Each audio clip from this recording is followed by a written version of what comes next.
अवधूत चिंतन श्री गुरुदेव दत्त. माझ्या सर्व साधक बंधू भगिनींनो, आपण वामनराज प्रकाशनची पुस्तके वाचण्यास प्रारंभ केलेला आहे. आतापर्यंत जवळजवळ 20-22 पुस्तकं झाली आपली. आज आपण एक सुंदर पुस्तक, ज्यात परमपूज्य श्री दादा शांताराम कवडे महाराजांनी साधन जिज्ञासा पुस्तक छापलेलं आहे. ते आपल्या साधकांना फार उपयुक्त आहे, म्हणून हे पुस्तक मोठं आहे, पण ते लवकर हे करण्याचा प्रयत्न करूया. साधना जिज्ञासा, परमपूज्य श्री दादा शांताराम कवडे लिखित हे पुस्तक मार्च 2002 मध्ये प्रवचन जे केले त्याचा हे आहे. त्यात अर्पण पत्रिका देताना परमपूज्य श्री दादा म्हणतात, श्री सद्गुरू राया, आयुष्याचे नानाविध कर्म प्रश्न ग्रह नक्षत्रांवरून कळतात, पण त्या ग्रह नक्षत्रांनाच पडलेल्या प्रश्नांनी कुठल्या आकाशाची कूस शोधत जावी.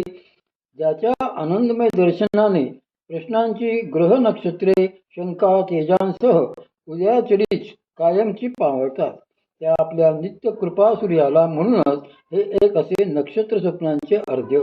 आपला शिरीष दादा कवडे महाराज.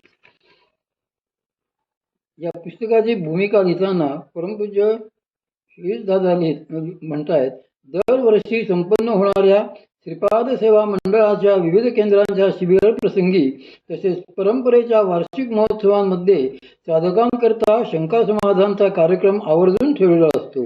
त्याचप्रमाणे श्री वामनराज त्रैमासिकातून देखील जिज्ञासा या सदरामध्ये साधकांच्या परमार्थ विषयक साधना विषयुक्त प्रश्नांची उत्तरे वेळोवेळी दिली जातातच.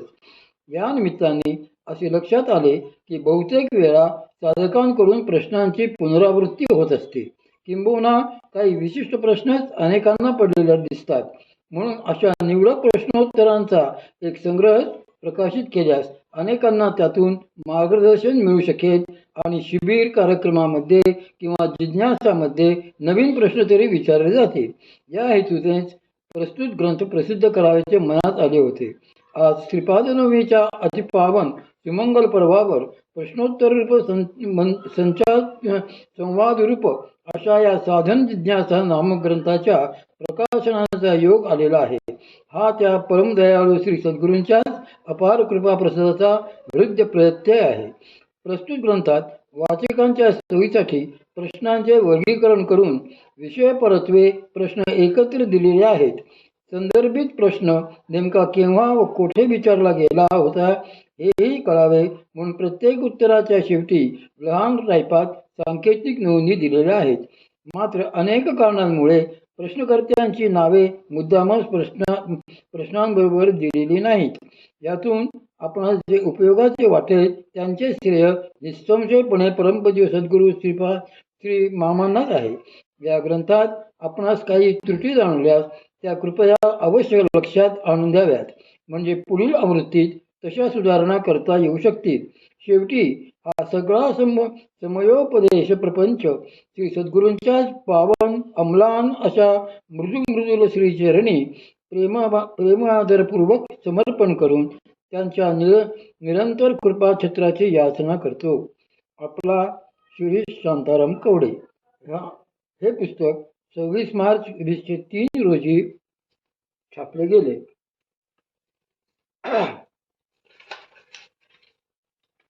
आज आपण या पुस्तकातील धर्मशास्त्र आणि धर्मनिर्णय याबद्दल साधकांनी विचारलेले प्रश्न आणि त्यांची उत्तरे. प्रश्न: गृहस्थाश्रमी ब्राह्मणांनी पंचमहायज्ञ नित्यनेमाने करावेत असे म्हणतात. हे यज्ञ कोणते? त्याचे उत्तर: तैत्तरीय आरण्यकाच्या द्वितीय प्रपाठात या 5ही महायज्ञांची नावे आलेली आहेत. देवयज्ञ, पितृयज्ञ, भूतयज्ञ, मनुष्ययज्ञ व ब्रह्मयज्ञ अशी ती 5 नावे आहेत. पहिलं, अग्नीमध्ये विधिपूर्वक एक जरी समिधा समर्पण केली गेली तरी तेवढ्यानेही देवयज्ञ होतो. सकाळ संध्याकाळ शिजलेल्या भाताचा देवांना उद्देशून अग्नीत होम करणे हा देवयज्ञ होय.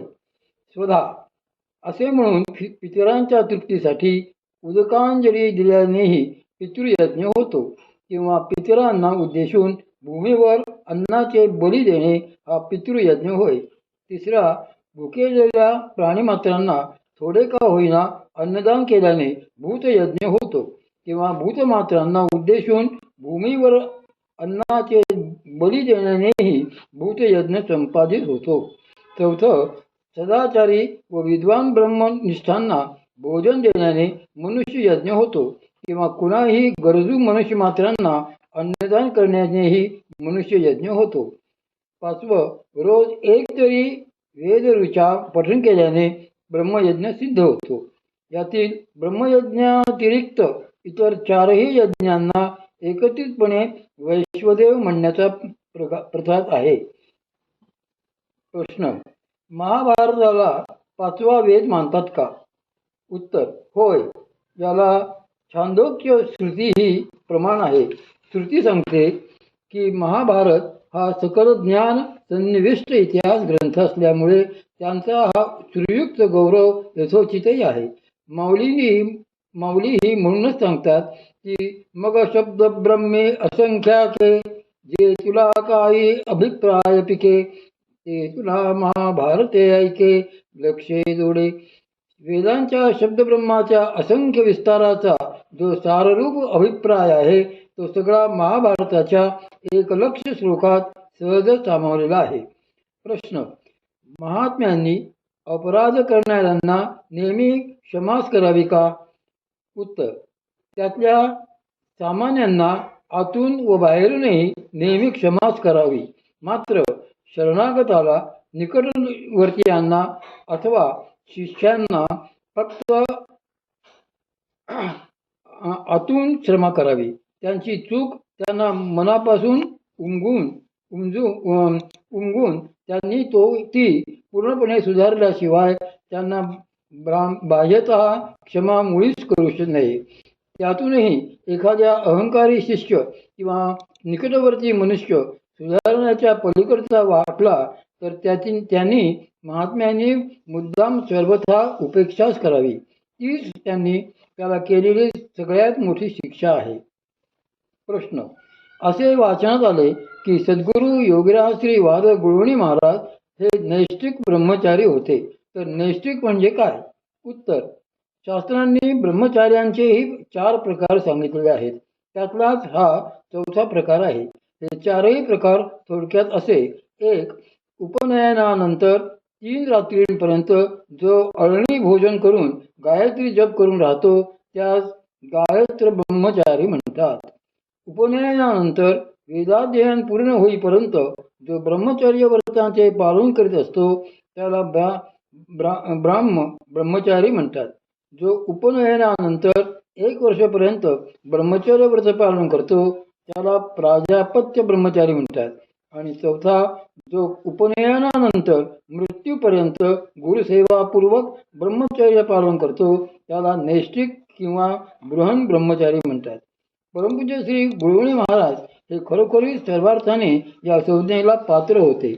त्यांच्यासारखा आदर्श ठेवणे या कलिकाळात अत्यंत दुष्कर व कठीण कार्य आहे. म्हणून त्यांच्यासारखे असे खरे अधिकारी विरळेच. प्रश्न, द्वासमुख्यायश म्हणजे नेमके काय? आपल्या धर्मशास्त्रांनी 2 पिते असलेल्या पुत्रांनाच द्व्यामुषायन म्हटले आहे.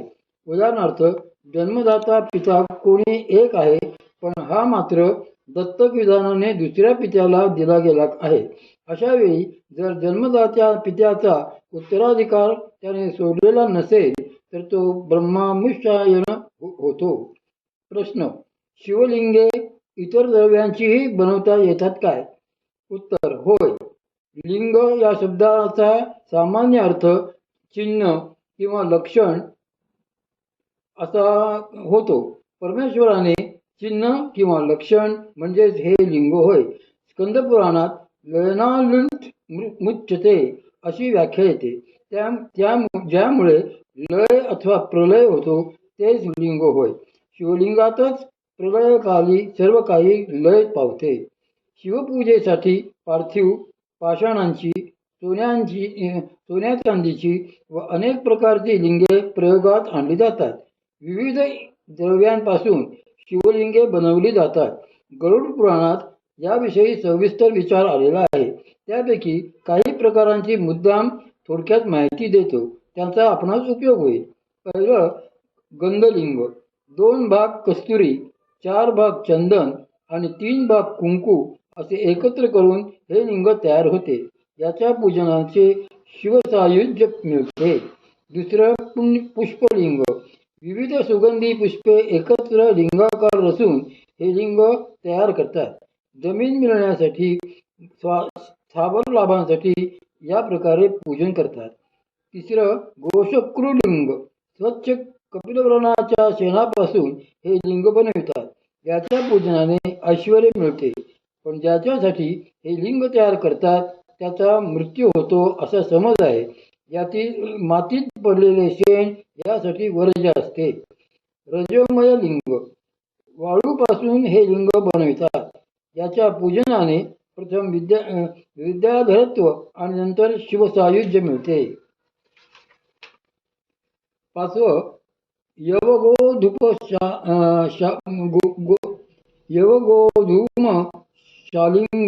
सांगलिंग.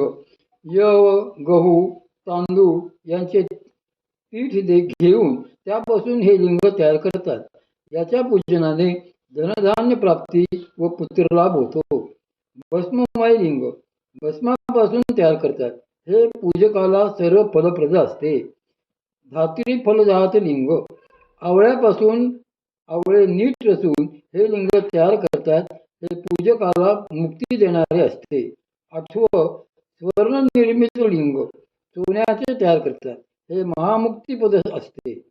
9वं, अष्टधातू लिंग. हे अष्टधातूंचे तयार करतात. पूजकाला सर्व प्रकारच्या सिद्धी याच्या पूजनाने मिळतात. स्फटिक लिंग. स्फटिकापासून तयार करतात. पूजकाच्या सर्व इच्छा याच्या पूजनाने पूर्ण होतात. पारद लिंग. पाऱ्यापासून म्हणजे पारा स्थिर करून हे लिंग तयार करतात. ही कष्टसाध्य प्रक्रिया असते. हे लिंग पूजकाला ऐश्वर्यदायक असते. या लिंगाचे तीर्थही रोगनाशक असते. पारदर्श लिंगाची पूजा आयुष्यात एकदा जरी केली तरी धन, धान्य, सिद्धी, ऐश्वर यांची प्राप्ती सांगितली आहे. शिवलिंगाच्या मूलस्थानी ब्रह्मा, मध्यभागी विष्णू आणि वरच्या भागात शिव स्थित असतात. वेदीला महादेवी म्हणतात आणि लिंग महादेव असते. म्हणूनच एका लिंग पूजेत सर्वांची पूजा होते असे लिंग पुराणाचे वचन आहे. कलियुगात तांबे, शिसे, रक्तचंदन, शंख, कासे आणि लोखंड यापासून बनवलेल्या शिवलिंगाची पूजा वर्जित सांगितली आहे. प्रश्न, एका पूजा विधीच्या पोथीत मी फक्किका असा शब्द वाचला होता, तर फक्किका म्हणजे काय?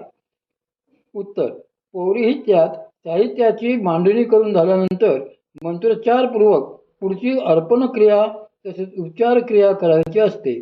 ब्रह्मकर्म, नित्यकर्म, पूजाकर्म वगैरे सांगणाऱ्या पोथ्यांमध्ये कुठला मंत्र उच्चारल्यावर काय उपचार किंवा कृती करावी हे नीटपणे सांगणाऱ्या संस्कृत व काही वेळा मराठी सूचनाही असतात. या सूचनांनाच फक्किका ही पारिभाषिक संज्ञा आहे. फक्किका ज्या प्रमाणात व्यवस्थित, नेमकी, शास्त्रशुद्ध असेल त्या प्रमाणात ते कर्म यथासांग संपादन करणे सुलभ होते. प्रश्न, पूजेच्या वेळी आपण कसे बसावे, तसेच देवासमोर ठेवलेल्या दिव्याची किंवा समईची ज्योत कोणत्या दिशेला असावी? उत्तर, देवांचे मुख पूर्वेला अथवा पश्चिमेला असावे. पूजकाचे मुख देवांच्या समोर यावे असा साधारण संकेत असला तरी देवांचे मुख पूर्वेला आणि साधकाने पूजकाने उत्तरेकडे मुख करून आडवे बसल्यास पूजा उपचार करणे फार सोयीचे होते. परमपूज्य श्री मामा माऊली याच पद्धतीने पूजेला बसत असत. देवांच्या समोर दिवा ठेवू नये. तेलाचा दिवा देवांच्या डाव्या बाजूला व तुपाचा असल्यास देवांच्या उजव्या बाजूला ठेवावा. दिव्याची अथवा समईची ज्योत व वात ही देवांचे मुख्य मुख ज्या दिशेने असेल त्याच दिशेने केलेली असावी. वरीलप्रमाणे बसल्यास दिव्याची ज्योत ही पूर्वेकडेच असावी. प्रश्न. पूजेत देवांना श्रीफळ, वस्त्रे व इतर वस्तू अर्पण करताना त्यावर पळीने पाणी सोडावे काय? उत्तर. बरेचदा गुरुजी याप्रमाणे सांगतात खरे, पण ते शास्त्राला धरून आहे असे वाटत नाही. एखादी वस्तू अर्पण करताना प्रथम त्या वस्तूवर अक्षता, फुले, तुळशी वाहाव्यात व नंतर आपल्या डाव्या हातात पळी घेऊन पळीने आपल्या उजव्या हातावरून ताम्हणात पाणी सोडावे. प्रश्न. शंखतीर्थ म्हणजे काय? श्री क्षेत्र कारंजा येथे आम्ही हा शब्द ऐकला. उत्तर.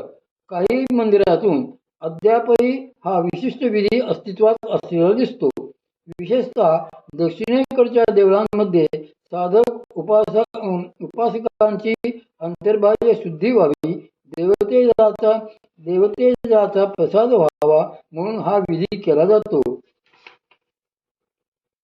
शंखात पाणी घेऊन तो शंख किंवा ही शंखिणी नसावी ते शास्त्राने निषिद्ध मानलेले आहे.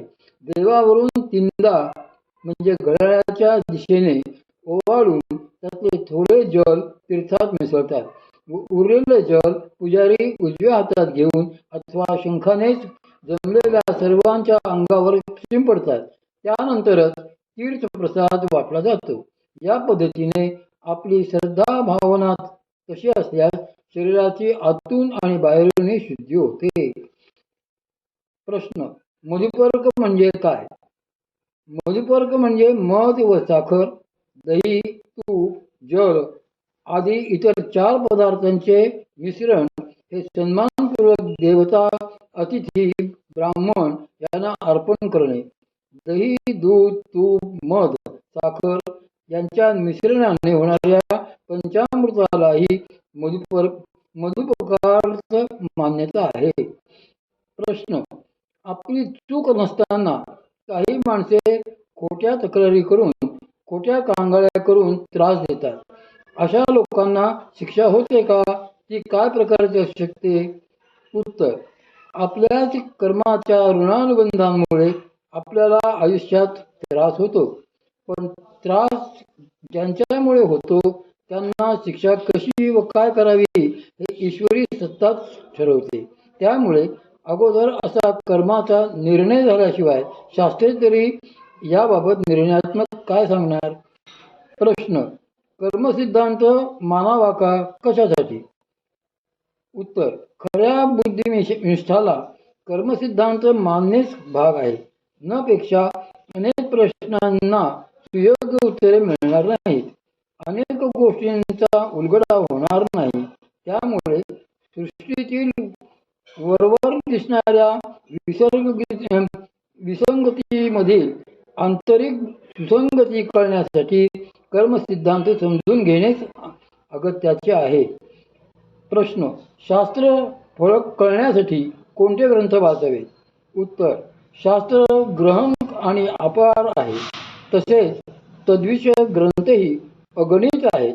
साधकांना आत्मज्ञान होण्यापूर्वी परस्पर विरोधी वाहणाऱ्या शास्त्रवचनांचा योग्य समन्वय करता येत नसतो. म्हणून सद्गुरू उपदेश हेच साधकांनी प्रधान शास्त्र मानावे. प्रश्न. साधन चतुष्टय म्हणजे काय?